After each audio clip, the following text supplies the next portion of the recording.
What do you make of Elon Musk? You've spoken about him a bit. You met him. I'm struck with admiration. That's what I make now of him. We'll and go I always back think to this idea I always of think of admiration. that as a primary. Well, it's like, do you find this comedian funny? It's like, well, I laugh at him. You know what I mean? It's not propositional again. And so there are things I would like to ask Mr. Musk about. The Mars venture, I don't know what he's up to there.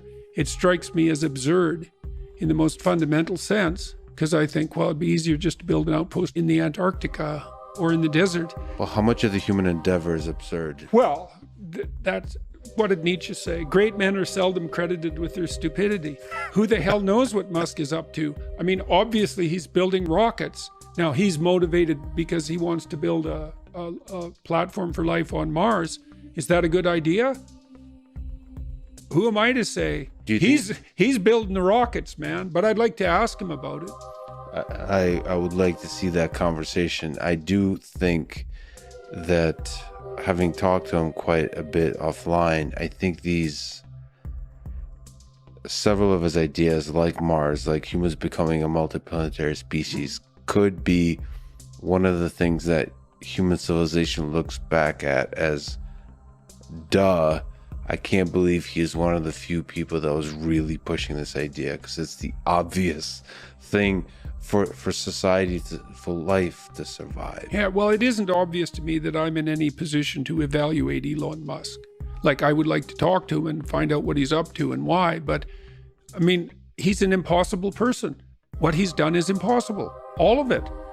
It's like he built an electric car that works. Now, does it work completely, and will it replace gas cars, or should it? I don't know. But if we're going to build electric cars, he seems to be the best at that by a lot.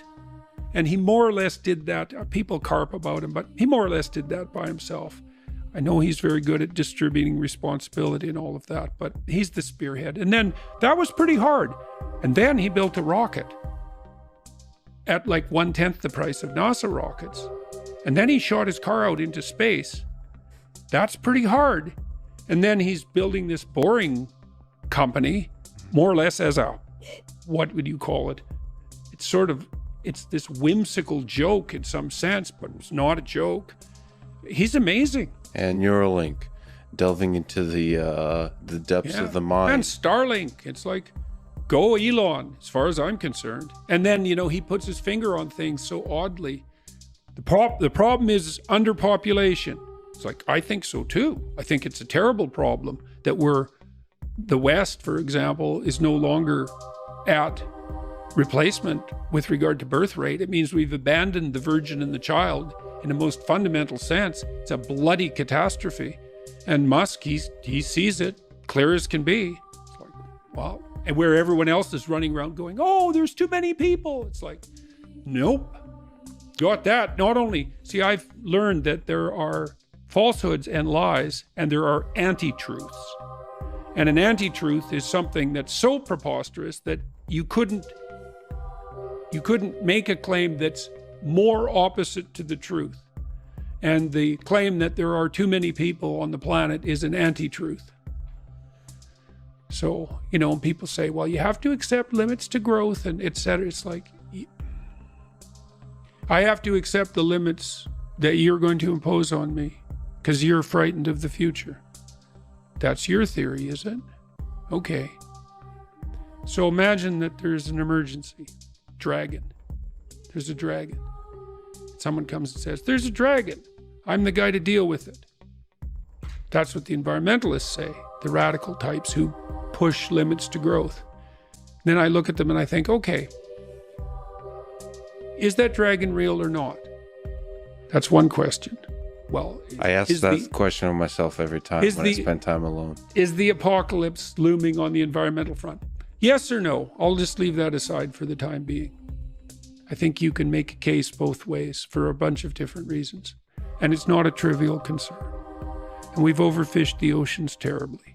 And there are environmental issues that are looming large. Whether climate change is the cardinal one or not is a whole different question, but we won't get into that. That's not the issue. You're clamoring about a dragon. Okay. Why should I listen to you? Well, let's see how you're reacting to the dragon.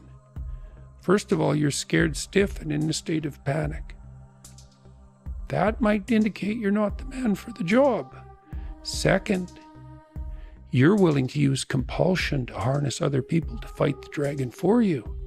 So now not only are you terrified, you're a terrified tyrant. So then I would say, well, then you're not the Moses that we need to lead us out of this particular exodus.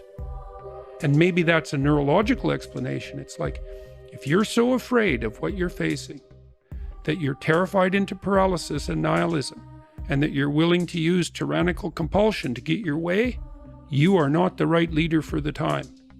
So then I like someone like Bjorn Lomborg or Matt Ridley or Marion Tupy, and they say, well, look, we've got our environmental problems, and maybe you could make a case that there's a Malthusian element in some situations, but fundamentally the track record of the human race is that we learn very fast and faster all the time to do more with less, and we've got this. And I think yes to that idea. And I think about it in a fundamental way. It's like, I trust Lomborg, trust Tupy, trust Matt Ridley. They've thought about these things deeply. They're not just saying, oh, the environment doesn't matter, whatever the environment is. You know, the environment, I don't even know what that is. That's everything, the environment. I'm concerned about the environment. It's like, how is that different than saying I'm worried about everything? How are those statements different semantically?